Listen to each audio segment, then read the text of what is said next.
자, 오늘 하나님이 우리에게 주신 말씀은 성령과 신부에 대해서, 카톨릭 신부가 아니라 The Bride, 신부, 이제 아내 될 사람이란 말이죠. 새롭게 이제 결혼할 신부다 그 말이죠. 자, 계시록 22장 16절부터 17절까지 한번 봅시다. 16절부터 17절 시작. 나 예수는 교회를 위하여 내 사자를 보내어 이것들을 너에게 증거하게 하노라. 나는 다윗의 뿌리요 자손이니요 곧 광명한 새벽별이라 하시더라. 성령과 신부가 말씀하시기를 오라 하신도다. 듣는 자도 오라 할 것이요 목마른 자도 올 것이요 또 원하는 자는 값없이 생명수를 받으라 하시더라. 아멘. 하나님은 진실하신 분이시다. 하나님은 진실하신 분이시다. 하나님은 진실하신 분이시다. 하나님은 진실하신 분이시다. 그는 변함이 없으시고 그에게는 회전하는 그림자도 없다고 야고보 1장 17절에 기록되어 있습니다. 그는 변하지도 아니하시고 그에게는 회전하는 그림자도 없으시다. 그렇기 때문에 그와의 만남도 기쁘고 그와의 사랑도 영원한 것입니다. 우리의 신앙은 바로 그 하나님을 믿고 그를 사랑하는 것입니다. 사랑하되 신부가 신랑을 사랑한 것 같이 아주 사랑의 피크, 사랑의 절정에서 영원히 사랑하는 것, 바로 우리의 신앙입니다.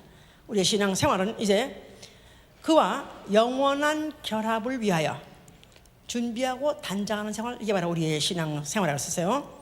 오늘은 우리 성가대에서 찬양곡을 골랐을 때 벌써 영감이 어느 정도 통해서 이제 말 안 해도 아주 제가 오늘 설교하려는 그 내용하고 너무나 부합하는 그런 내용을 찬양했어요.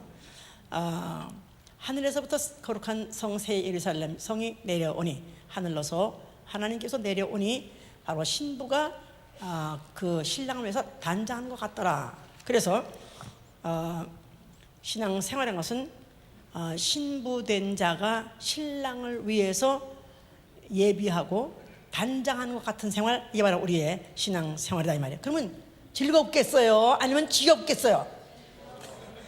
예? 신앙 생활은 지겹겠어요? 그러면 즐겁겠어요? 즐거워야죠, 당연히. 왜? 신부가 신랑을 위해서 준비하는데 누가 말려? 그걸 누가 말립니까? 하여튼 뭐 매일 마사지하고 뭐 매일 또 무슨 사우나 가고 또 다이어트 하고 또 무슨 옷도 보러 다니고 또 가고 또 사러 다니고 정신없지만 바쁘지만 그러나 즐겁습니다. 왜냐하면 사랑하는 신랑을 만난 날이 곧 오고 거기다가 또 그 신랑과 같이 영원히 살 날이 이제 곧 오기 때문에 그런 것이죠. 이제 자, 오늘 이제 성령의 사람이 되자 하는 그런 중에서 오늘 성령과 신부에 대해서 오늘 말씀을 전할 것인데요. 그런데 바로 그 하나님의 속성을 진실로 뽑은 것은 진실이라는 것은 바로 관계, 인간의 관계 중에서 가장 기본입니다. 그러니까 만약에 진실한 관계라면은 그야말로 기쁘고 즐겁고 행복하고 정말 즐겁고 살만나죠. 그런데 만약에 진실이 결여된 어떤 관계를 가진 사람이 같이 산다면 이거는 서로 간에 불편하고 나아가서는 불행하고 더 이상 같이 살 수가 없습니다. 결국 이제 결별하게 된다고 말이죠. 그러니까 진실이 없는 그런 마누라, 또 뭔가가 야리꾸리한 데가 있는 그 남편, 그런 사람하고 그걸 참고 산다는 것 자체가 그건 지옥입니다. 그런데 이제 그러면 이 세상에서 그래도 사람 중에서 가장 진실한 관계가 누구일까? 그러면 뭐니 해도 부자 관계죠. 예, 부모와 자식지간이야말로 그야말로 이제 가장 진실한 관계. 또 부부간이야말로 또 가장 진실한 관계가 돼야 되죠. 왜냐하면 사랑이라는 것 자체가 그 속성이 곧 진실이기 때문에 진실이 없는 사랑이 있을 수 없는 것이고 진실이 있어야 사랑이 되는 것이고 사랑하면 진실이 있는 것이니까. 그러니까 부자 관계는 그야말로 진실한 관계, 어느 정도 죄를 지더라도 용서합니다. 한없이 용서합니다. 아버지가 자식을 죄를 지더라도 또 용서하고 또 용납하고, 자, 그리고 또 자식이 비록 집을 나가도 한없이 기다립니다. 그저 언제나 돌아올 거 하나씩 기다립니다. 그런데 같은 사랑의 관계요, 또 진실한 관계에 되는 부부 관계는 조금 다릅니다.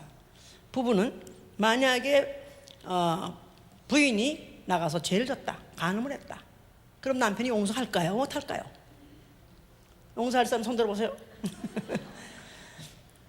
또 만약에 여자가 무단으로 집을 떠났다, 소리 소문도 없이 떠나버렸다, 이거 기다립니까? 안 기다립니까? 1년 기다리고 2년, 10년 기다립니까? 못 기다립니다. 자, 그러니까 같은 사랑 관계요, 같이 진실이 베이스가 된 관계가 되는데도 불구하고 부자 관계는 한없는 용서와 한없는 기다림이 있지만은, 그러나 부부 관계는 그렇지 않다. 왜 그러냐면 부자 관계는 계약 관계가 아니고 택한 관계가 아니기 때문에 그런 것이다 이 말이에요. 해보세요. 부자 관계는 계약 관계가 아니요, 택한 것이 아니기 때문에 그렇다. 자, 그러니까 택한 것이 아니라 그냥 이건 아예 낳았기 때문에 그냥 본능적이지, 그런 계약으로 된 것도 아니고 내가 널 자식으로 삼겠다고 택한 것이 아니기 때문에 그렇다 이 말이에요. 그러나 부부라는 것은 왜 죄를 지면 용서 못하고 왜 떠나가면 기다리지 않느냐 하면은 계약 관계이기 때문에 그렇다 이 말이에요. 계약 관계, 서로 언약 관계예요. 거기다가 그 언약에 의해서 택했기 때문에 서로 선택했다 이 말이에요. 선택했다는 말은 버릴 수도 있다 말이죠. 선택의 반대는 언제든지 떨어져 나갈 수 있다 이 말이에요. 버릴 수 있다 이 말이에요. 자, 그래서 이렇게 진실한 관계라는 것이 이렇게 사랑하는 자는 이렇게 진실해야 되고, 또 진실하면 또 사랑이 또 되고 해야 되는데 불구하고, 부부관계야말로 부모가 자식을 사랑하는 것도 사랑하지만 자식이 또 부모를 사랑할 때 부부관계 같이 이렇게 사랑하지는 못합니다. 부부야말로 사랑 중에서 남녀의 사랑이란 것은 이거야말로 가장 뜨거운 제품이다 이 말이야. 그런데 또 거기에 가장 리스크가 있는 것은 그야말로 계약이 서로 충족되지 않았을 때는 끊을 수 있다는 이런 사실. 자, 그러면 안 끊어지려면 과연 그 신부가 신랑에게 신랑이 과연 신부한테 무엇을 요구할까? 신랑이 그야말로 재벌의 아주 그냥 아들이요, 아주 그냥 그 상속 1번이요, 거기다가 잘생기고 하여튼 학벌도 있고 정말 너무 흠할 데가 없습니다. 그런데 그 신랑이 신부를 택한다 했을 때 과연 그 신랑이 뭐를 요구하는지 신부가 알아서 그 요구에 충족을 시키려고 노력해야 되지 않겠어요? 자, 그래서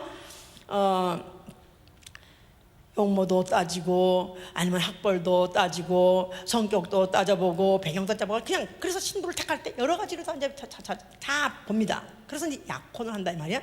그러지만은 그 약혼 기간 자체가, 약혼이라는 게 결혼으로 꼬리를 할 수 있고 아니면 결혼을 하지 않고 그냥 파혼할 수도 있는 그런 중간 단계로 온 게 이제 약혼이죠 이제. 그래서 끝까지 두고 보다가 이제 결정적으로 이제 내가 택한다 할 때 신부로 택하려고 할 때 거기에 신부가 되기에 결격사유가 있다면, 결정적인 결격사유가 있다면 뭐냐 하면은 그 마음이 정함이 없는 사람. 여자가 마음이 정함이 없어.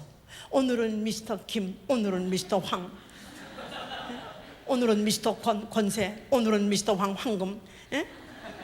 그래서 그냥 아직도 마음이 두 마음을 품은 사람, 이런 많이 여자가 인 것이 확인됐다면, 나만 출장 가면 또 여자가 그냥 같이 또 출장 나가는 사람, 이런 식으로 해서 도대체 컨트롤이 안 되는 이런 사람은 결국은 택하지 않습니다. 그러니까 변심하거나 두 마음 품거나, 다시 말해서 그 마음에 진실이 없는 사람은 결국 택하지 않죠 이제. 그러니까 어떤 여자에게서만 결정적으로 있어야 될 게 뭐냐면 신부에게 있어야 되는 정절이다 이 말이야. 정절.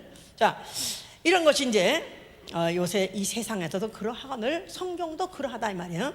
자, 원래 우리 인류 조상 아담이 에덴 동산에서 풍요를 누리고 살았습니다. 그런데 하나님이 동산의 모든 실과는 다 먹어 줬지만 동산 중앙에 있는 선악과 먹지 말라, 먹으면 정령 죽으리라고 말씀하셨어요. 그런데 그 동산 안에 뱀이 있더라. 근데 그 동산의 뱀을 타고 마귀가 또 그 뱀의 입을 벌어가지고 말을 빌려서 하게 했던 것은 뭐냐면 이 선악과를 먹어도 너는 결코 죽지 않는다. 왜냐하면 하나님이 네가 하나님 될까봐, 네가 독립할까봐 그래가지고 거짓말로 속이는 바람에 하와가 먹고 남편도 먹게 해서 결국 아담과 하와는 동산을 내쫓겼습니다. 그러면서 이제 죄를 짓고 마귀 종이 되어버린 바람에 마귀와 함께 지옥불에 던져지게 되는 운명에 떨어졌으니 지옥을 탈탈로 쌌으라 그래가지고, 아니 게헨나라 그래가지고 무슨 뜻이냐면 그게 쓰레기 소각장이야. 쓰레기 소각장. 에이 쓰레기네. 아깝습니까 안 아깝습니까? 그냥 아깝지 않게 그냥 유감없이 불태버리고 작정하는 게 인류의 운명이 결정됐던 것이다 이 말이에요.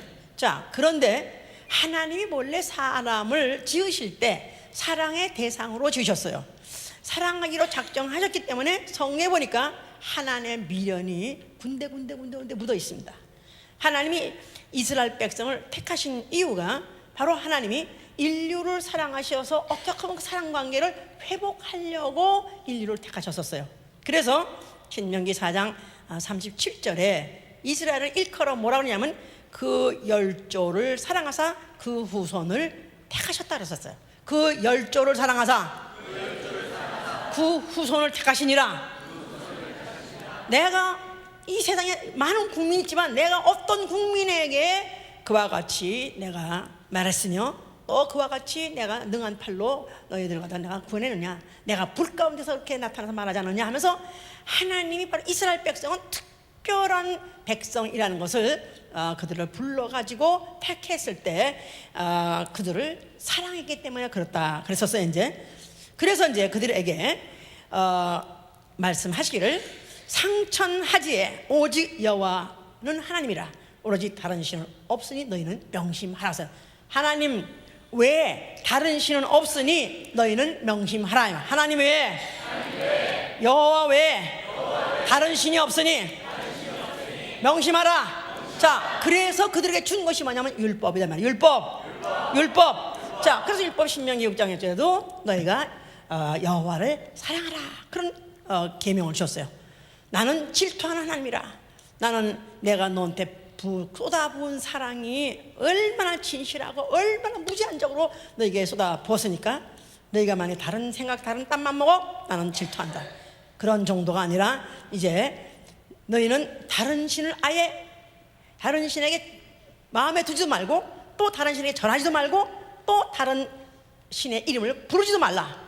또 다른 신에게 제사도 하지 말라. 그래서 구체적으로 다른 신들에게 절하거나 또 그렇게 접근하는 것을 아주 그것을 구체적으로 근본적으로 아주 그걸 절단했다 이 말이에요. 자, 그러면 만약 그럼에도 불구하고 너희들이 그럼에도 불구하고 또 다른 신에게 접근하고 추태를 부려 그러면 신명기 8장 19절에 내가 너희를 멸절하리라. 또 아예 그런 사람은 죽여라 하고 신명기 13장 6절 9절은 그랬습니다. 너희의 동복의 형제라 할지라도 자녀라 할지라도 또 아내라 할지라도 아니면 친구라 할지라도 그가 만약에 혹시 너희를 꾀어서 혹시 다른 신에게 절하자, 다른 신한테 가서 다른 신을 섬기자 만약에 너희를 꾀다면 용서하지 마라. 또 못된 척 하지 말라. 숨겨두지 말라. 덮어놓지 말라. 그를 갖다가 반드시 죽여버려라. 그래서 인간과의 사랑, 가족과의 사랑 이상으로 하나님과의 사랑을 중시했기 때문에 만약 거기서 변심한 자들에 대해서는 그와 같이 아주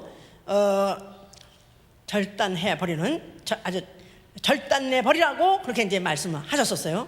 그런데 이스라엘이 그들이 가나안 땅에 들어가니까 여러 족속이 살고 있었어요. 또 그들이 섬기는 신도 여러 신들이 있었어요. 그러다 보니까 그들과 자꾸 합해가지고 또 통혼하고 이러다 보니까 이제는 그들의 신을 갖다가 이제 자기네 신이라고 하고 또 나아가서 거기다가 산당을 짓기도 하고 또 가서 절하기도 하고 이렇게 하면서 추태를 떨었어요. 그랬을 때 이것을 갖다 이제 행음이라고 표현했어요. 행음. 그래서 너희가 행음이란 말은 홀덤이라고 그래가지고 이건 매춘 행위하다 그 말이에요. 그러니까 성경에 보면 그렇게 아주 거룩한 책에 아주 또 그냥 약간 좀 부끄럽게 좀 너무 조금 너무 노골적인 그런 표현들이 많이 있어요. 그랬는데 왜 이렇게 거룩한 경전에 이렇게 추잡한 이런 단어가 써 있는가? 하나님이 좀 이상한 분이라가 아니라 너희가 그렇다는 것입니다. 과거에 그 이스라엘 사람들이 그들이 돌로 새기고 나무로 새기고 은으로 새기고 금으로 새기고 하면서 그러면서 그들이 그때 신이다 하면서 거기다 대고 절하고 하니까 너희가 바로 그들에게 절하고 섬김으로 바로 행음했느니라. 그러다 보니까 이제 그 이스라엘에 막 그냥 저주가 몰려오고 질병이 오고 재앙이 막 덮쳤습니다. 그래서 그냥 쑥대밭이 되어버린 그 성을 이방 사람이 지나가면서 아니 이게 웬일이래? 아니 선택받은 민족이요 뭐 큰 나라야 큰 나라의 큰 임금 백성이라면서 이게 웬 꼴이냐고 혹시 사람들이 물어보거든 네가 대답해줘라. 이 땅에 행음한 자가 많아서 이렇게 됐느니라. 또 심지어는 여호와께서 나의 사랑하는 자가 많이 행음했느니라. 나의 사랑하는 자가 내가 참을 수 없을 정도로 이를 많이 행음했기 때문에 나는 이걸 참을 수 없어도 내게 다 이와 같이 저주를 내렸느니라. 이렇게 이제 그런 역사가 계속됐던 것이다 이 말이에요. 자, 이런 것을 잊어버리지 않게 하기 위해서 잊어버리지 않게 그들하고 계속해서 대대로 잊지 않고 기억하게 하기 위해서 뭐를 지랄하셨다? 막 졸려가지고 죽으려고 성수할 때는 마치고 하네. 딱 한 사람이 그래, 딱 한 사람이. 자, 내가 오늘도 예수 본 게 왜 앉아 있는가 다시 한번 생각하셔야 돼요. 오늘이 뭔 날이래? 난리를 치는 거 보니까 막 음식 내가 나는 거 보니까 무슨 뭔 날인가? 잔칫날인가? 10년 날도 그따위 생각하면 안 된다 이거야. 예? 자, 성소는 바로 이 사실을 기억하게 하기 위해서 성소를 짓게 하고 그 성소를 통해서 내가 너희를 이렇게 사랑했지 않느냐? 너희 같은 민족이 어딨느냐? 다른 민족을 갖다가 이제 징치하실 때 하나님이 손고둬가지고 하나님이 나서가지고 가서 싸워가지고 이겨주고 너희가 수고하지 않은 땅 너희가 짓지 아니하는 그런 농사를 너희가 가서 살고 먹고 살게 한 민족이 도대체 어디냐? 너희밖에 없지 않느냐? 너희는 옛적을 기억하라고 이사야 46장 9절에 그랬어요. 그러면서 나 외에 다른 이는 없느니라. 나 같은 이는 없느니라. 나같이 너희를 사랑하는 이는 없느니라 하면서 그렇게 이제 호소하면서 그걸 기억하게 하시는 장치가 바로 성소다 이 말이에요. 자, 그런데 그들이 그래도 불구하고 계속해서 그들이 그들의 신앙이 타락하고 그들의 다른 신을 계속 섬기는 것들이 계속 되었을 때 그들은 이제 포로로 끌려가게 되고 주권을 잃어버리고 그야말로 쑥대밭이 되어버렸습니다. 그러나 하나님께서는 원래 사랑하려고 작정했던 그 사랑을 취소하지 아니하시고 나는 너를 여전히 사랑한다 하는 표현을 또 하셨어요. 호세아 선지자를 통해서 말씀하셨어요. 호세아 3장 1절 보시면 1259면입니다. 1259면 호세아 3장 1절 1259면 여호와께서 내게 이르시되 이스라엘 자손이 다른 신을 섬기고 건포도떡을 즐길지라도 여호와가 너희를 사랑하나니 네가 다른 신을 섬기고 그렇게 행음하듯이 추한 추태를 떨고 그렇게 부끄러운 짓 정말 폐가망신시키듯이 그렇게 했다 할지라도 내 사랑은 변치 않는다. 나는 너희를 사랑한다. 그러기 때문에 내가 너에게 앞으로 성큼 다가설 것이다. 내가 너 앞에 아주 가까이 갈 것이되 너 앞에 나타나리라 하고 예언한 부분이 어디냐면 호세아 2장 19절이다 이 말이에요. 내게 장가들어 영원히 살되 의와 공변됨과 은총과 긍휼이 여김으로 내게 장가들며 진실함으로 내게 장가들리니 내가 여호와를 알리라. 내게 장가들리니 그 말은 이제 미래형입니다. 앞으로 너에게 장가들러 올 것이다 그 말이에요. 그럴 때 너희는 의도 없고 너에게는 공평됨도 없고 공정함도 없고 은혜가 필요하고 긍휼이 필요한데 오로지 내가 진실하기 때문에 내가 너희를 사랑해 변치 않아서 내가 너희에게 장가들러 갈 것이다 하면서 예언을 하셨었다 이 말이에요. 그 예언하신 대로 예수 그리스도라는 이가 나타나셨습니다. 그가 성전 앞에 나타나서 뭐라고 말씀하셨어요?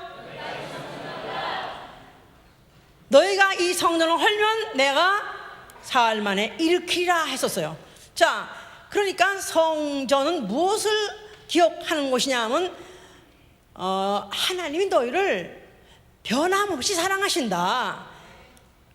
어느 정도로 사랑하느냐 하면은 마치 신랑이 아내를, 신부를 사랑하는 것 같이 그렇게 사랑한다. 그런데 이 사실을 이제 그걸 기억하고 그래도 그 속에서 자기네 주권이나 회복하길 기대하고 또 아니면 자기 나라의 어떤 번영이나 기대하는 그들에게 성전을 헐어버리라 한 것은 이제는 너희에게 이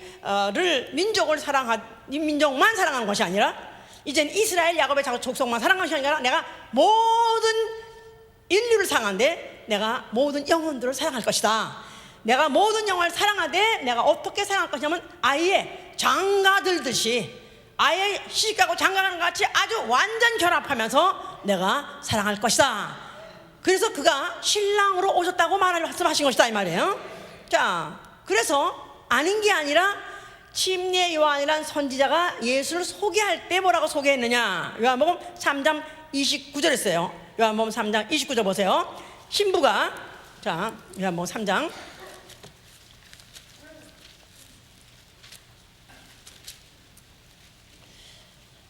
신부를 취하는 자는 신랑이나 서서 신랑의 음성을 듣는 친구가 크게 기뻐하나니 나는 이러한 기쁨이 충만하도다. 자, 이 요한은 누구냐면 선지자예요.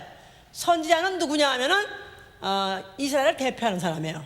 그럼 이스라엘의 존재, 또 선지자는 무슨 기쁨으로 충만하냐 하면 이제 신랑이 신부를 취하는 그 기쁨을 자기는 다만 신랑의 음성을 듣고 나는 그것으로 기뻐한다.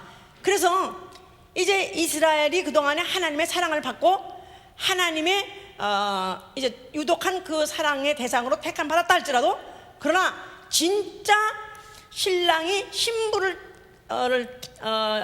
사랑하고 택하는 그것과 같은 것은 아니고 나는 다만 음성을 듣는 것 같이 구교하는 자 같이 다만 그림자 같은 사랑을 맛본 것이요 난 그것을 다만 그것으로 기뻐하는 자다 이렇게 말한 것이에요 이제. 자, 그래서 하여튼 여기서 지금 신랑의 음성이라 했을 때 예수 그리스도를 신랑으로 표현했어요. 예수 신랑. 또 예수 자신도 자기 신랑으로 표현했어요. 마태복음 9장 15절이었어요. 마태복음 9장 15절.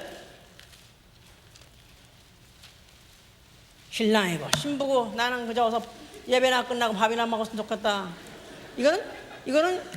이거는 결혼식에 모찌떡 하나 얻으러 온 사람 있죠 이제. 한국에서는 왜 모찌떡을 결혼식에 주거나 아니면 타월을 줬었어요. 선물로 손님들한테. 그냥 타월이나 먹고 떨어지는 사람, 모찌떡이나 먹고 떨어지는 사람, 그런 사람들은 결혼식이 한국은 그냥 시간마다 있으니까 여기도 참석해서 또 먹고 저기도 참석해서 또 가져가고 이런 식으로 해서 뭐 그런 사람은 거절합니다. 막 써서 붙이고 또 아니면 쫓아내기도 하고 글쎄요라고도 합니다. 그런 사람 되면 안 된다 이 말이지. 최소한도 신랑의 택하는 신부가 돼야하고 주인공이 돼야죠. 예? 자, 여기 지금 예수께서 마태복음 9장 15절에 뭐라고 표현했냐 하면은 마태복음, 자 읽으세요.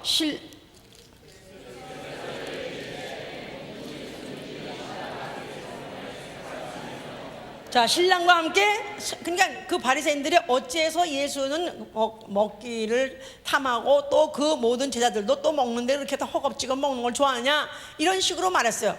금식하고 그래야 되지 않겠냐 이렇게 말했을 때 예수께서 어떻게 신랑과 함께 있을 때 슬퍼하겠느냐. 신랑이 빼앗길 날이 있을 것이다. 신랑을 빼앗길 날이 있을 것이다.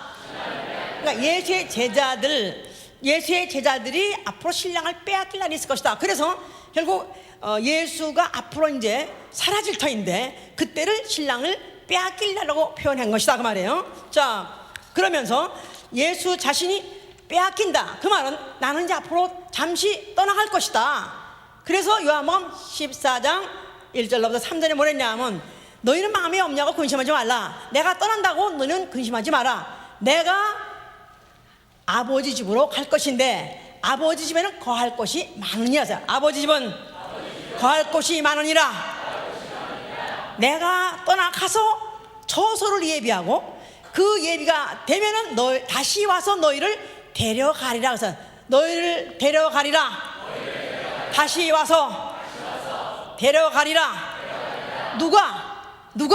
신랑이 잠시 가서 신방을 꾸며놓고 아주 좋은 주택을 다 마련해놓고 거기 가구 다 들여놓고 그 안에 모든 잔치상을 다 버려놓고 난 다음에 내가 다시 올 것이다. 그럴 때 너희를 데려간다. 누굴 데려간다는 거다? 신랑이 데려간 사람 누구? 구경꾼? 아니요. 누구? 신부를 데려간다는 것이다 그 말이에요. 알았죠? 자, 그래서 그가 그 일을 하기 위해서 그는 죽을 때 유감없이 빨리 죽었습니다. 기쁜 마음으로 죽었습니다. 그래서 그가 죽으실 때 다 이뤘다 말씀하신 거예요. 다 이뤘다. 자, 드디어 이제 신랑 그 집에 드디어 모든 잔치자리를 다 할 수 있도록 모든 것이 다 마련될 수 있도록 그가 그 모든 것을 그 몸을 찢고 그가 피를 흘리심으로 인해서 그는 모든 그 잔치자리를 거룩한 성 예루살렘 새 예루살렘으로서 그는 완공하신 것이다 이 말이야. 할렐루야. 그 피를 뿌림으로 인해서 하늘에다 피를 뿌림으로 인해서 그 하늘을 새롭게 아주 금색으로 다 페인트 칠을 하고 그래서 완전히 신부를 맞이할 집을 완전히 그가 다 끝내신 것이다 이 말이에요. 그리고 이제 이간자 거짓말쟁이 마귀를 정죄하신 것이고 그리고 그 자신이 그 목숨을 주어서 그 목숨을 화목제물로 주심으로 해서 하나님이 얼마나 너희를 사랑하는가, 내가 너희를 얼마나 사랑하는 것을 보여주셨으니 바로 예수의 피다 이 말이에요. 할렐루야. 그 일을 다 마쳤습니다. 요한일서 4장 10절에 그 말이 있어요. 자, 그래서 그 일 다 마쳤기 때문에 그는 유감없이 죽으시고 그가 죽은 지 사흘 만에 하나님 아버지께서 그를 다시 살리셔서 하늘로 올리우셨습니다. 할렐루야. 그래서 그는 어디에 계시냐 하면 지금 거룩한 성 예루살렘 최고의 영광과 희락이 있는 즐거움이 있는 그런 잔치자리 그 자리에 바로 보호자에 앉아 계시다 그 말이에요. 할렐루야. 그러면서 그가 초청장을 이제 발급했습니다. 드디어 오라 하고 초청장을 발급했어요. 그 초청장에다가 씨를 찍었어요. 예수의 이름을 사인했어요. 뭐라고? 무슨 이름? 알고 보니까 야슈아. 우리는 한국말로 예수, 영어로는 지저스. 나 요새 이 지저스에 좀 마음이 고민이 돼 요새. 왜 하나님의 이름을 지저스라고 바꾸나? 아무리 왜 지나 나라 말을 바꾸더라도 그대로 부르지. 나 이것도 막 고민하기 시작했어 이제 야슈아. 알았지? 알고 보니까 야슈아. 이제 야슈아라는 그 이름을 무슨 잉크를 찍어서 보냈냐면 예수의 피로 찍은 바로 그 잉크로 이 예수의 이름을 예수란 이름을 사인해가지고 초청장을 발급했다 이 말이에요. 할렐루야. 그래서 성령이 오실 때 예수의 이름으로 오신 것이다 그 말이에요. 예수의 이름을 가지고 오신 것이다 이 말이에요. 그래서 예수의 이름으로 오셔가지고 그 다음에 이제 얼마든지 하나님이 부르시는 자, 그래서 이제 교회로 불러들여서 교회로 모아드렸어요. 그런데 바로 이제 예수님이 성령을 보내셨을 때 그 성령은 어디에 임하셨냐니까 이미 예수의 피로 구원받은 영혼들 속에 오셨어요. 그래서 사도행전 2장 1절에 예수의 피로 이미 깨끗해진 자들이 모였어요. 그건 예수의 피에 속죄 때 이미 그들이 있던 자요 그의 보혈을 보고 믿었던 자들이에요. 그래서 요한복음 15장 3절에는 너희는 내 말로 이미 깨끗해졌느니라. 그래서 이미 예수의 피로 영혼이 예수의 피로 깨끗해진 영혼들을 불러 모인 그곳에 성령이 임했기 때문에 바로 그 순간에 이 세상에 교회라는 것이 탄생한 것이다 이 말이에요. 교회. 예수의 이름이 머리가 되고 그 몸된 교회. 자, 그 예수의 이름을 주로 하고 예수의 이름을 머리로 하고 그리고 그 이름이 초청해서 모았어요. 불러서 모았어요. 그리고 그를 그의 몸이라고 택하고 이제 앞으로 자기의 신부라 자기의 아내라고 택하려고 교회 생활을 하게 하는 것이다 이 말이에요. 자, 그래서 이제 교회를 하나님 성령이 오시자마자 교회가 탄생했고, 바로 성령이 바로 성령과 신부라는 말, 아까 지금 성령과 신부가 말씀하실 때 성령과 신부를 동격으로 놨어요. 성령과 신부. 그러니까 성령은 하나님의 인격이에요. 그런데 신부는 누구냐 하면 예수 그리스도의 이름으로 불러서 모아서 모은 무리, 그 택한 무리를 바로 이제 신부라 하는 거예요. 그래서 지금 성령과 신부는, 성령은 하나님의 영이시고 신부는 믿는 사람들의 무리, 믿는 사람들의 모임이다 이 말이에요. 교회죠 이제. 그러니까 성령과 신부, 성령과 교회, 이건 똑같은 거예요 이제. 자, 그런데 성령은 이제부터 이 땅에서 갓 태어난 교회라는 신부를 이제 어떻게 하면 잘 자라게 해서 이를 신랑 예수 그리스도가 오실 때 이는 내 신부다 하고 택해갈 수 있도록 기르고 양육하고 보호하는 이가 바로 누구냐면 성령이시다 이 말이야. 성령 아버지. 그러니까 교회는 뭐예요? 딸이다 이 말이야. 딸과 같아. 신부가 될 딸과 같다 이 말이야. 우리는 나는 딸이다, 나는 하나님 딸이다, 그게 아니라 우리 교회는 하나님의 신부가 될 딸과 같이 성령이 기르신 딸과 같다 이 말이에요. 그 말이 어디냐? 에베소 5장을 보세요. 에베소 5장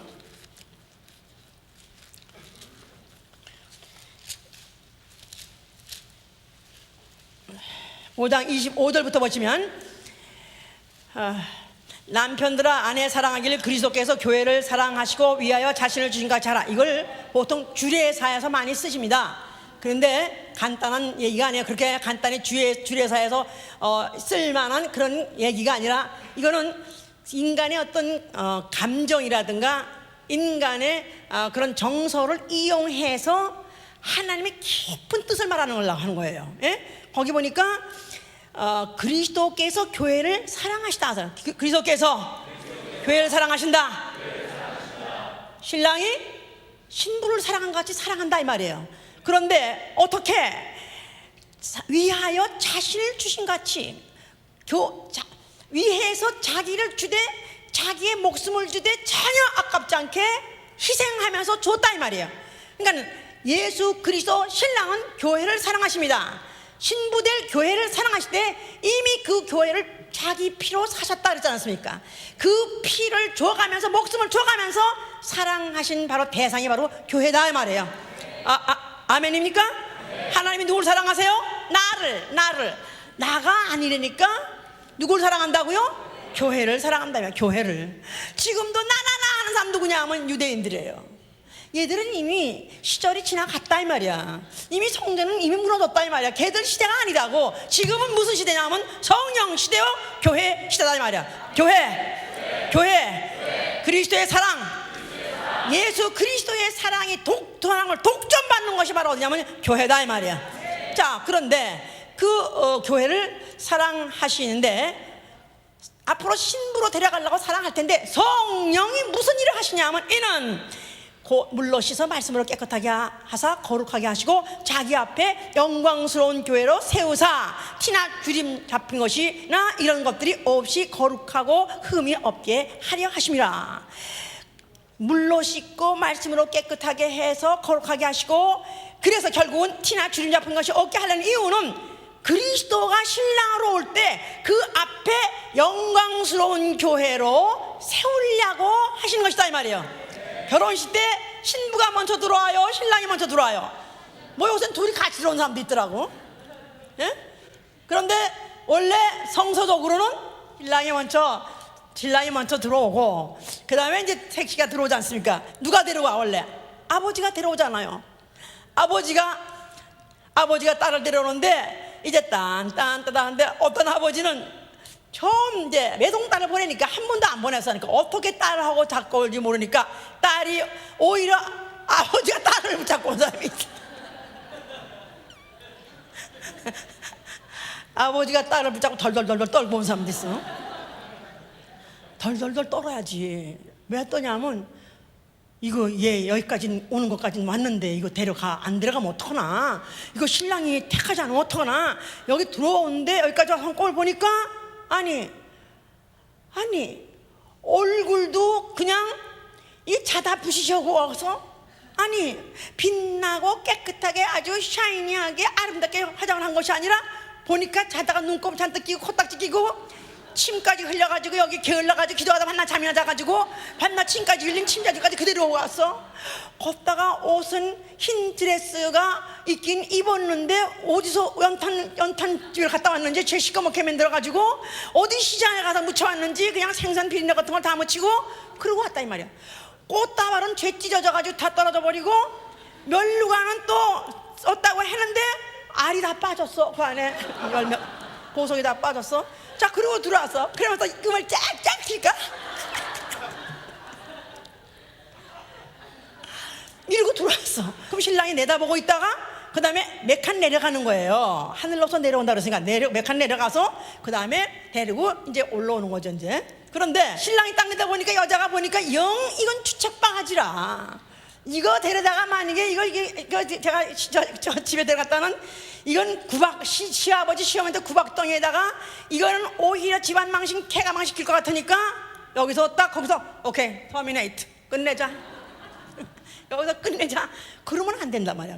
자, 그럴까봐 신부 아버지가 얼마나 조심스럽게 얼마나 그 자식을 달달 볶고 그냥 일찍 들어와라 일찍 자라 또 뭐 무슨 뭐 하여튼 뭐 모욕해라 무슨 또 늦게 나가지 돌아다니지 마라 딴 놈이 횃불 불어도 나가지 마라 그래가면서 잔소리해가지고 곱게 기르고 아름답게 기르고 해가지고 그야말로 정말로 아주 흠이나 점인 것이 잡힐 것이 없이 흠잡을 데 없이 완벽한 신부가 드디어 딱 들어갔을 때 신랑이 입이 쫙 찢어져가지고 내려가가지고 탁 해가지고 딱 붙어가지고 올라와가지고 거기다 다시 허그할 때 그 아버지가 마음이 얼마나 좋겠어. 바로 성령이 그런 분이다 이거야. 성령이 우리 속에 왜 오셨느냐 하면은 우리로 하여금 흠없고 점없게 또 물러시고 말씀으로 깨끗하게 해서 어떻든지 그리스도의 정결한 신부로 세워서 예수 그리스도 신랑 예수 오실 때 바로 그 앞에 당당하게 설 수 있도록 하려고 성령이 오늘도 조바심 침에서 말씀하시고 조바심 침에서 우리를 증치하시고 징계하시고 조바심 침에서 우리를 훈련하고 계신 것이다 이 말이에요. 할렐루야. 자, 이제 어린 양의 신부가 자 그래서 그 20도 그냥 가다 보니까 보세요. 29절 보니까 누구든지 언제든지 제 육체를 미워하지 않고 오직 양육하여 보호하기를 그리스도께서 교회를 보양한 것 같이 하나니 우리는 그 몸의 지체임이라. 자, 그래서 보양하는 것입니다. 바로 교회를 보양한다. 보호하고 양육하신다 이 말이에요. 성령은 교회를 보호하고 양육하시느니라. 자, 그러므로 그러므로 사람이 부모를 떠나 그 아내와 합하여 그둘이 한 육체가 될지니 이 비밀이 크도다. 부부가 하나가 되는 결혼의 비밀이 있다. 세상 사람들 육체들이 화합하는 비밀 있다는 뜻이 아닙니다. 이거를 뭐 결혼은 신성한 것이다 세상 사람은 그렇게 말하고 또 무슨 윤리자들도 그렇게 말합니다만은 그 말하고자 하는 것이 아니라 이 비밀이 크도다. 내가 그리스도와 교회에 대해서 말하는 것입니다. 그리스도와 교회, 영원한 만남, 영원한 결합, 영원한 만남. 그냥 그 사랑은 진실이 만남이 기쁜 것이고 그 사랑엔 진실이 있기 때문에 영원한 것이다 이 말이에요. 그 사랑을 하기 위해서 성령이 교회에서 이와 같이 보호하고 양육하고 있다 이 말이야. 할렐루야. 이 비밀이 크도다. 교회가 뚜껑이 열려야 되는 이유는, 교회 관이 열려야 되는 이유는 그 비밀을 깨달아야 라 이 말이야. 교회에 대해서 아직도 관념이 없는 사람, 개념이 없는 사람은 이 뚜껑이 안 열려서 비밀이 안 열려서 그렇다 이 말이에요. 할렐루야. 자, 이 신랑과 신부는 동일한 영광과 동일한 권세를 누립니다. 아무리 가난한 집 여자가 6다 할지라도 만약에 왕자한테 결혼만 하기만 하면 그날부터 왕비가 되는 것 같이, 비록 세상에서는 죄짓고 또 천하고 추하고 못난 짓을 했다 할지라도 예수 그리스도의 몸된 교회 지체로서 정결한 그리스도의 신부로 택함 받기만 한다면 그리스도와 동일하게 보좌에 앉습니다. 그리스도와 동일하게 영광을 받습니다. 할렐루야. 그러려니까 단장이 필요하다 이 말이에요. 그러니까 예비가 필요하다 이 말이에요. 그래서 계시록 21장 1절에 자 보세요. 다시 눈으로 확인하세요. 계시록 21장 1절에 또 내가 새 하늘과 새 땅을 보니 처음 하늘과 처음 땅이 없어졌고 바다도 다시 있지 않더라. 또 내가 보며 거룩한 성 새 예루살렘 성이 하나님께로부터 하늘에서 내려오니 그 예비한 것이 신부가 남편을 위하여 단장한 것과 같더라. 거룩한 성 예루살렘. 자, 그 성전, 예수께서 그 몸을 성전이라 말했어요. 예루살렘 예수님도 성전이시고 또 그 신랑을 위해서 예비하는 단장하는 신부도 성이라고 그랬어요. 성전이에요. 그러니까 예루살렘 성전은 예수님도 성전이시고 또 그 채택받는 신부도 성전이라는 거예요. 그런데 그 신부가 되기 위해서 그와 같이 단장하고 예비하더라. 자, 계시록 19장 7절에는요. 자, 19장 또 7절 보세요. 19장 7절. 우리가 즐거워하고 크게 기뻐하여 그에게 영광을 돌리세. 어린 양의 혼인 기약이 이르렀고 그 아내가 예비되었으니 그에게 허락하사 빛나고 깨끗한 세마포를 입게 하셨은즉 이 세마포는 성도들의 옳은 행실이라. 자, 이제 곧 있을 어린 양의 혼인 잔치, 예수 그리스도 신랑된 예수가 오시고 그 다음에 이 지상에서 이미 교회가 세워졌기 때문에 어린 양은 예비되었다 이 말이에요. 어린 양 아니 이미 그 신부는 이미 예약이 돼 있다 이 말이에요. 신부가 되기로 예정돼 있다 이 말이에요. 그래서 그 신부에게 그 신랑이 허락한 게 뭐냐 하면 빛나고 깨끗한 세마포를 입게 허락했다 그랬었어요. 그래서 신부된 예수의 교회가 기본이 뭐냐 하면 그 옷이 세마포요. 희고 깨끗한 세마포. 어떻게 된 거죠? 무엇으로 된 거죠? 예수의 피로 깨끗해진 세마포. 거기다가 그 성도들의 옳은 행실은 무슨 말이냐면 그 세마포를 깨끗하게 보존하려고 몸부림치고 점도 흠도 주름도 잡히지 않게 노력한 행실, 이 바로 성도의 옳은 행실이다 이 말이에요. 할렐루야. 그러니까 교회 생활이라는 것 자체가 이와 같이 신랑을 올 때를 기다리는 신부같이 단장하는 생활이요, 그것 때문에 자신을 더럽히지 않으려고 몸부림치는 생활, 자기 영혼에다가 오점을 찍지 않으려고 몸부림치는 생활, 이게 바로 우리의 신앙 생활인 것이다 이 말이에요. 어린 양의 혼인잔치에 청함을 받은 자가 복이 있다 그랬었어요. 어린 양의 혼인잔치에 청함을 받은 자가 복이 있다. 그러니까 손님으로 청함을 받는 것이 아니라 내가 바로 어린 양의 신부로서 콜링을 받는 거, 그게 복이 있다 그 말이에요. 부르심을 받는 게 복이 있다 그랬었어요. 지난 주간에 부르심과 택하심에 대해 말씀했습니다. 부르심은 하나님이 창세 이전부터 부르셨고 부르시기로 택정하신 바대로 부르셨고 택하신다 그랬었어요. 자, 그런데 어린 양의 혼인잔치에 부르심을 받을 자는 누구냐 하면 바로 그의 피로 거룩해진, 그의 피로 사신받은 영혼의 모임이 바로 그의 신부가 되기로 창세 이전부터 결정하셨다 이 말이에요.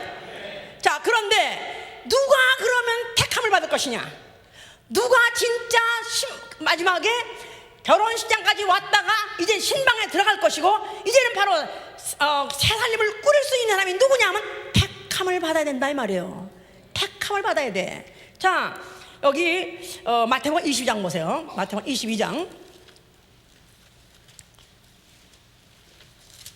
오늘도 초상을 치르고 왔는지 그렇게 졸려온 사람이 있습니다. 문제 이거 보통 병든 거 아닙니다. 22장 2절 보세요. 천국은 마치 자기 아들을 위하여 혼인잔치를 베푸는 어떤 임금과 같으니 그 종들 외에는 그 청한 사람들을 혼인잔치에 오라 하였더니 오기를 싫어하거늘 다시 다른 종들을 보내며 가로되 청한 사람들에게 이르기를 내가 오찬을 준비하되 나의 소와 살찐 뭐뭐뭐뭐 잡고 그들을 불렀다 그랬었어요. 그랬더니 그이가 돌아보지도 않고 어디 돌아보지도 않고 뭐 어느 사람 밭으로 가고 또 상업차로 가고 오기를 싫어하더라. 그뿐이 아니라 초청으로 한 사람들을 죽이기까지 했다 그랬었어요. 능욕하고 죽이기까지 했다. 이건 누구겠습니까? 이건 유대인이에요. 유대인들은 원래 하나님의 사랑받기로 작정되어 있는 사람들이기 때문에 청함을 콜링을 먼저 받았어요. 그랬는데 그들은 그 잔치 자리에 즉 예수가 신랑으로서 오셔서 영원히 자기들 사랑해서 데려가서 한다, 이거를 그들은 배격했고 그들은 원치 않아가지고 오히려 그 보낸 자들을, 소식된 자들을 죽여버렸다 그랬었어요. 자, 그랬더니 이때 8절에 보니까 이의 종들이 저 주인이 너무 화가 나서 임금이 7절 임금이 노하여 군대를 보내어 그 살인자들을 진멸하고 그 동네를 불사르고 이의 종들에게 이르되 혼인잔치는 예비되었으나 청한 사람들은 합당치 아니하니. 자, 그래서 예수가 그리스도 되심을, 예수가 영원한 사랑의 대상이 되셔서 영원히 같이 함께 하늘나라가 살 것을, 그것을 청함을 받았으나 그것을 원치 않으더라. 그들을 이제 능욕하고 그들 다 죽여버려라. 그들은 털어버리고 그 다음에 그들은 청함을 받았지만은 그들은 합당치 않니 그들에 대해서 forget about that, 잊어버려라. 그 대신에 너희가 이제부터 사거리 길에 나가서 사람을 만난 대로 혼인잔치에 청하여 오너라. 한데 종들이 길에 나가서 악한 자나 선한 자나 만나는 대로 모두 데려오니 혼인자리에 손이 가득한지라. 임금이 손을 보러 들어올 때 거기서 예복을 입지 않은 한 사람을 보고 가로되 친구여 어찌하여 예복을 입지 않고 여기 들어왔느냐 하니 저가 유구무원이거늘 임금이 사관들에게 말하되 그 수족을 결박하여 바깥 어두운 데 내어 던지라. 거기서 슬피 울며 이를 갈미 있으리라 하니라. 청함을 받은 자는 많되 택함을 입은 자는 이 말이 중요하다 이 말이야. 청함 받은 사람은 많되 택함 받은 자는 적으니라. 성령과 신부가 말하되 오라. 값 없는 자도 오라. 아무 값을 치르지 못할 어떤 공로 가지고 나가지 못할 그런 자도 오라. 또 듣는 자가 오라. 또 목마른 자 누구든지 다 오라 그랬습니다. 성령이 오셔가지고 이제 예수 믿는 사람들에 의해서 이제 부름을, 사람들을 얼마든지 나아가서 부르도록 허락하셨다 이 말이에요. 이제는 하나님이 부르시는 것이 아니라, 모세를 통해서 부르는 것이 아니라, 예언자를 통해서 부르는 것이 아니라, 예수 그리스도 자체를 통해서 부르는 것이 아니라, 이제는 성령 받은 사람은 이제 누구든지 나아가서 부를 수 있는 초청장을 가지고 나가서 부를 수 있는 자격을 얻었다 이 말이에요. 예수 믿는 사람, 성령과 신부. 신부는 교회요, 성도는 신부의 지체다 이 말이에요. 성령이 부르시고 신부가 부르시고 바로 성도가 불렀다 이 말이야. 아멘, 할렐루야. 자, 우리는 각각 얼마든지 부르시는, 사도행전 2장 38절에도 하나님이 얼마든지 부르신다 그랬었어요. 구약 시대 때는 부름에 제한이 있었습니다. 혈통적으로 불렀습니다. 그런데 이제 신약에 와서, 성령 시대에 와서는 부름에 제한이 없다 이 말이야. 얼마든지 부른다 이 말이야. 내가 이 사람 전도해서 이 사람을 교회로 인도하길 원한다고 해서 내가 전도하면 그게 바로 하나님 부르심을 받은 거예요. 성령의 부르심 받은 거예요. 교회의 부르심을 받은 것이다 이 말이야. 그래서 교회에 들어왔다 이 말이야. 그러다 보니까 오만 잡동사니가 다 모였어. 우리 교회 같이. 나는 오만 잡동사니 중에 하나다. 여기는 쓰레기 소각장은 아니지만 여기는 쓰레기 하치장이다. 바울이 뭐래서 나는 만물에 찢기라고 그랬으니까. 왜 쓰레기 소리 그렇게 찢기 싫어요? 그러니까 나는 혈통적으로 행위적으로 부름받을 수 있는 아예 자격이 없었는데 성령이 오라, 값 없는 자도 오라, 자격 없는 자도 오라 했기 때문에 아무 자격 없이 잔치 자리에 오랬더니 왔다 이 말이요. 그래서 자리에 가득하더라. 그래서 그 소리 듣고 교회에 온 사람은 많다 이 말이에요. 오늘날에 얼마나 기독교인가 많습니까? 대형교회들 얼마나 많습니까? 많이 있습니다. 그러나 문제는 부름을 받은 자는 많되 택함을 받은 자는 적으니라 했다 이 말이에요. 자, 이제 성령 성령이 하시는 일은 뭐냐 하면, 이제 예수 그리스도가 신랑으로 나타나실 때 이는 나의 바로 아내니라, 이는 나의 신분이라 하고 데리고 잔치자리로 들어가야 된다 이 말이에요. 나를 데리고 들어가야 돼. 쫓아내면 안 된다. 예복을 입지 않아서 쫓아냈다. 예복이라는 것은 신부가 입어야 될 예복. 그러니까 그 예복을 예복이라는 것은 자기의 신앙을 유지하려고 수고하고 노력하고, 또 그 신랑의 마음에 들라고 예비하고 단장한 그 준비가 바로 예복이다 이 말이야. 바로 그런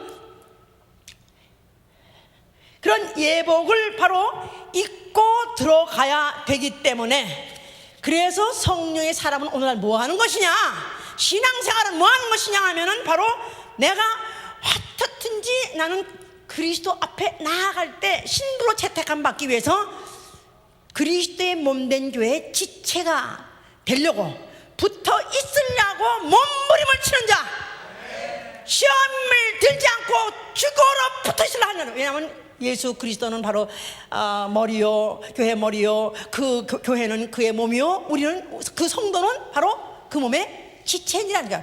그 몸의 지체.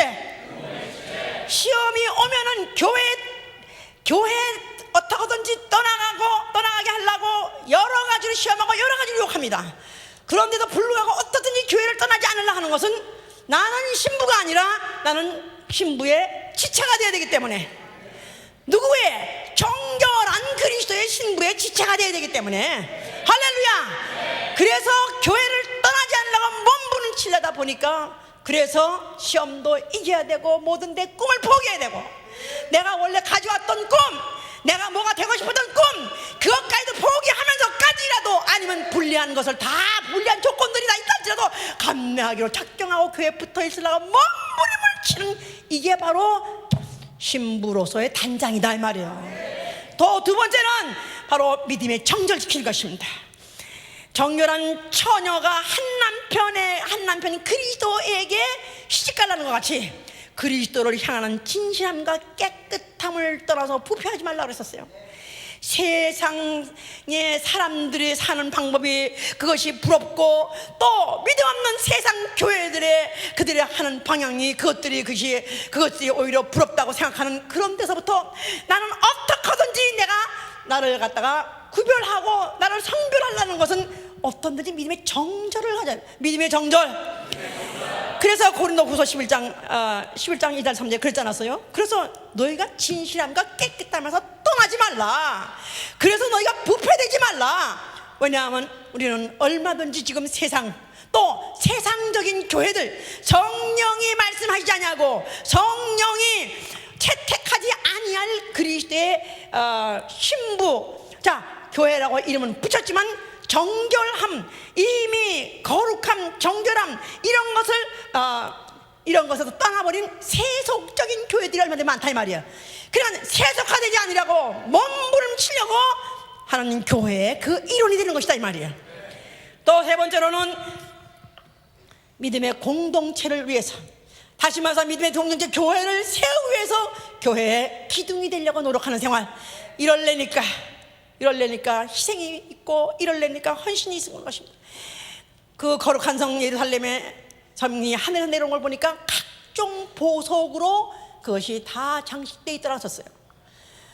각종 보석이 되려면은 원석을 깎아야 보석이 되는 것입니다.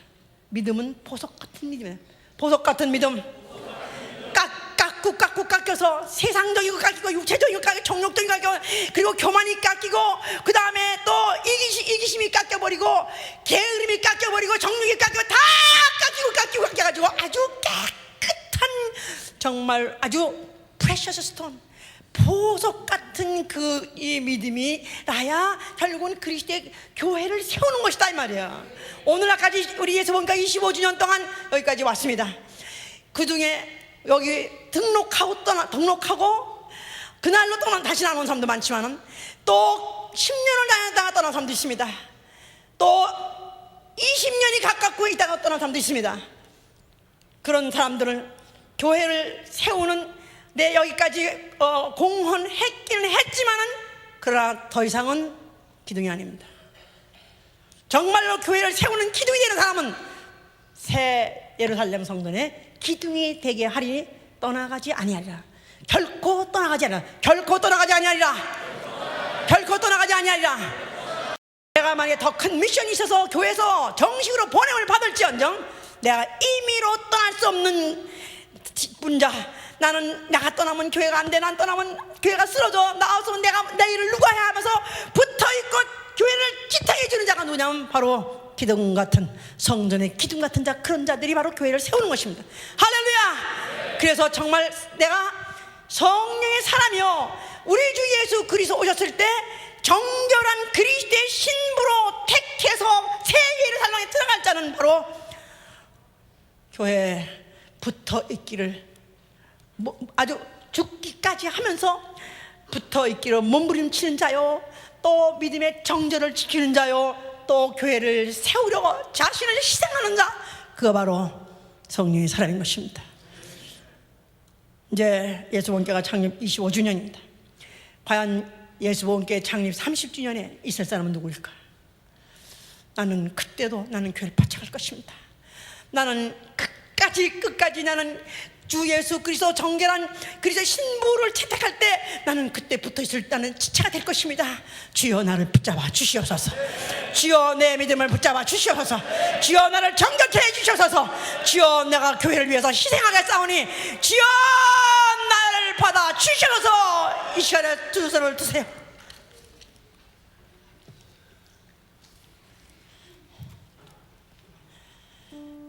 아마 이런 설교를 하는 교회는 그리 쉽지 않을 것입니다. 이렇게 하는 말마다 부담스럽고 따가운 말을 하는 교회는 별로 쉽지 않을 것입니다. 그런데도 나는 왜 오늘 여기 붙어 있는가?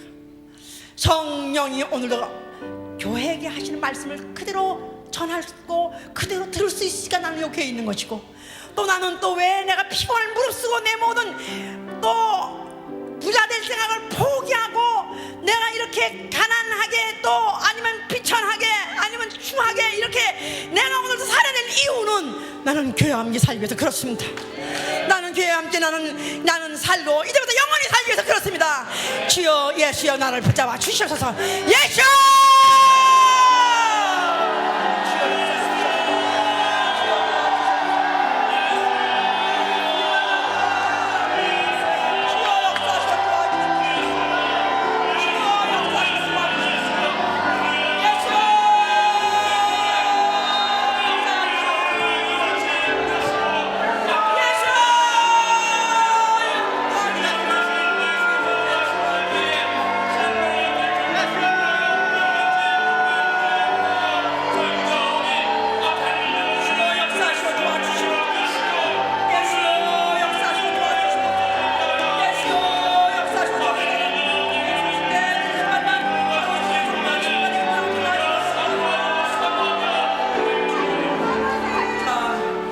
한번 정리하세요.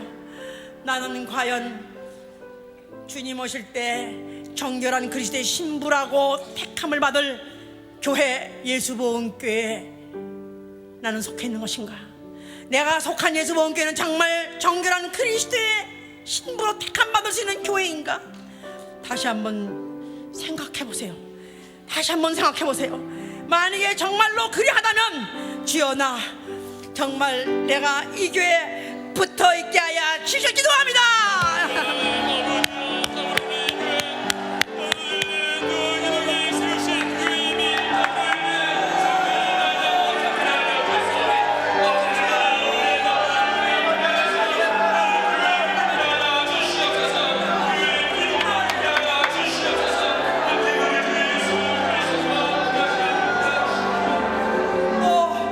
교회는 정결한 신부로 택함을 받는다 할지라도 과연 나는 과연 택함 받을 수 있는 지체인가? 나 영혼은 정말 택함 받을 지체인가? 또 생각해 보셔야 돼요. 부른 자는 얼마든지 많지만 그러나 택함 받은 적다 했으니 과연 나를 그 지체로 날 택해 주실 것인가? 주여 정신 차리게 해주시고 정말 내가 택함 받은 자들로 기둥되게 해주시옵소서. 기도합니다.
시간에 1985년 2월 16일 예수보험교회가 시작하는 날에 제가 주보에다가 올린 글을 모두 같이 보겠습니다. 25년 전에 제가 결심하고 마음먹었던 것이 오늘날까지 지속되고 있는지 변했는지 한번 우리가 보는 시간을 가질 것입니다.